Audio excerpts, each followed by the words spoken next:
Je te souhaite la bienvenue sur ce nouveau podcast où je vais te parler des remplacements conducteurs parce qu'en ce moment on est en saison, on a des personnes qui sont absentes, donc en arrêt maladie, et je vais t'expliquer comment on s'organise dans les 3 centres d'exploitation sur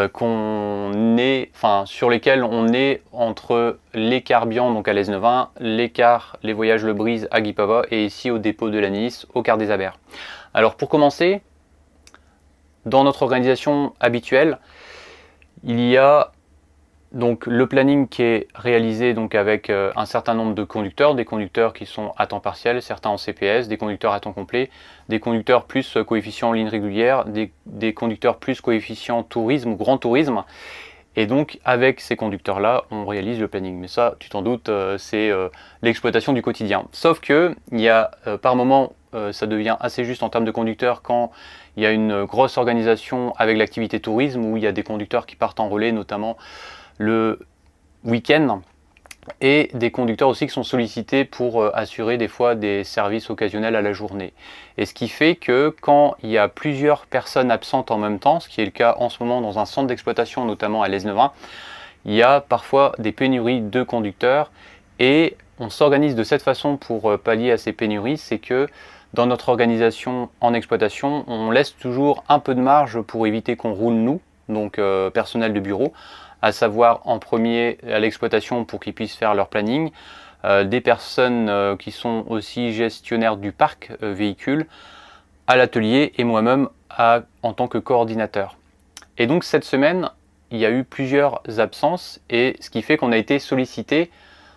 et parfois même d'un dépôt à un autre. Ça reste quand même extrêmement rare. Et sur les 9 il y avait tellement d'absentéisme en termes de conducteurs que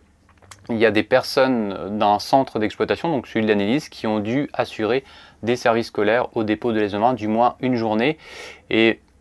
pour ma partie à moi, en tout cas pour mon travail à moi,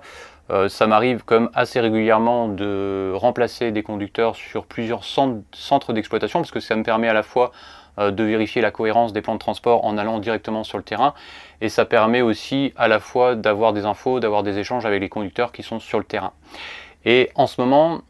il y a eu aussi des cas particuliers de remplacement sur des services de ligne régulière, et je vais te citer un exemple. C'est que on a eu l'info donc d'un service qui ne pouvait pas être assuré pour le mardi. Moi j'étais disponible, donc j'ai pu assurer une partie du service, et on s'organise de cette façon, c'est-à-dire que quand on a l'info assez tardivement, on va pour le lendemain assurer nous-mêmes les services de ligne régulière, même s'ils sont assez conséquents. Alors là, pour cette journée-là, je sais qu'on a partagé en deux, à savoir qu'il y avait une personne au sein des bureaux des Carbians qui assurait uniquement un service matin et soir. On a divisé en deux, à savoir qu'il y a une personne qui a fait le service de ligne régulière le matin, a récupéré son scolaire du soir, et moi j'ai récupéré le scolaire du matin et je suis reparti après toute l'après-midi jusqu'en soirée à assurer un transport de ligne régulière. Et de façon générale, c'est comme ça que ça s'organise, c'est-à-dire qu'on part du principe que nous, on roule le moins possible et que quand on est sollicité, c'est vraiment en cas de besoin, quand il y a plusieurs absents, et de façon que ça reste comme assez limité en termes de jours. Alors là, aujourd'hui, cette semaine, c'était pas le bon exemple parce que cette semaine, j'ai roulé tous les jours. Il y a beaucoup de personnes qui ont roulé tous les jours. C'était assez particulier parce qu'il y avait aussi beaucoup de services occasionnels. Mais de façon générale, c'est comme ça que ça s'organise. C'est que dans la limite du possible, chaque exploitant ou des personnes de l'atelier sont, on va dire, en réserve. Enfin, pas vraiment en réserve, mais restent disponibles en cas de besoin et en fonction des disponibilités de chacun pour assurer un service scolaire. Et quand ça devient des fois trop juste sur un autre centre, des fois entre les exploitants des différents centres, on peut aussi s'arranger pour qu'une personne bascule d'un centre sur un autre. Je parle bien de personnel de bureau ou d'atelier. Alors là, dans le cas cité, c'était les personnes du bureau. Et en termes de véhicules, ça peut arriver aussi, parce que là, tu vois, je suis au dépôt de l'Anélis, avec le numéro de Parc 100, donc c'est un petit arrêt de 10,60 m, qui va pas rester longtemps ici parce qu'il n'est pas tout jeune, il va avoir 18 ans je pense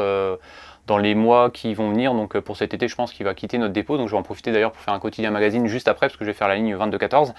Tout ça pour te dire que ça arrive aussi qu'il y ait des échanges de véhicules quand il y a des problématiques, quand ça devient assez juste en termes de parc, donc c'est le cas en ce moment au Carbian qui avaient besoin d'un véhicule en plus parce qu'ils étaient juste avec des cars immobilisés à l'atelier. Et donc quand c'est comme ça, là par exemple aujourd'hui je récupère un car du dépôt d'Anilis qui habituellement assure des services au dépôt d'Anilis pour faire un service exploité par les Carbians. Mais ça peut arriver aussi qu'au Quart des Abers, on récupère un car à l'Aisne-20 qui est habituellement affecté au dépôt des Carbians pour assurer un service ici au Quart des Abers. Donc on s'arrange aussi sur le parc et c'est pour ça aussi que quand je fais la mise à jour de tout ce qui est outils, notamment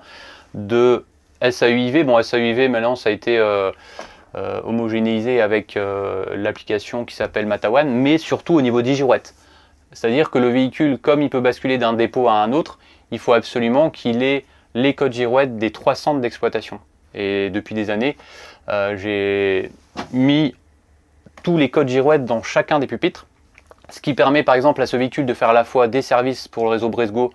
au centre d'exploitation des Quarts des Abers ici à Nice, des Carbians à l'Aisne-20 et aussi au sein de l'exploitation des Quarts Le Brise à Guipava. C'est la fin de ce podcast et nous on se retrouve dimanche prochain pour un nouveau reportage ou un nouveau quotidien magazine à 17h ou rendez-vous à 8h pour un nouveau podcast lundi. Kenavo!